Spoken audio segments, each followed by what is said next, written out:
Subscribe করুন cartoon story, click করুন bell icon. একটা শিয়াল প্রতিদিন কাঁদত, কিন্তু তার কান্না ছিল সম্পূর্ণ মিথ্যা। একটি ঘন জঙ্গলে ছিল এক চালাক শিয়াল। সে খুব অলস ছিল, নিজে খাবার খুঁজতে চাইতো না। তাই একদিন সে একটি ফন্দি আঁটল। সে জোরে জোরে কাঁদতে শুরু করলো, বাঁচাও বাঁচাও, আমি ফাঁদে পড়ে গেছি। তার কান্না শুনে খরগোশ, হরিণ আর অন্যান্য প্রাণীরা দৌড়ে এলো। কিন্তু কাছে আসতেই শিয়াল হঠাৎ লাফ দিয়ে একজনকে ধরে ফেলল। এভাবে প্রতিদিন সে একই নাটক করতে লাগলো আর সবাইকে বোকা বানিয়ে খাবার জোগাড় করত। কিছুদিন পর প্রাণীরা বুঝতে পারল শিয়ালের কান্না আসলে মিথ্যা।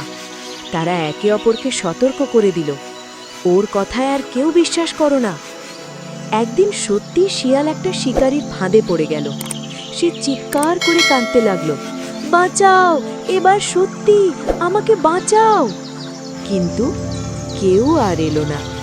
শেষ পর্যন্ত শিয়াল একাই ফাঁদে পড়ে রইল, আর তার মিথ্যা কান্নাই হয়ে গেল তার সর্বনাশ।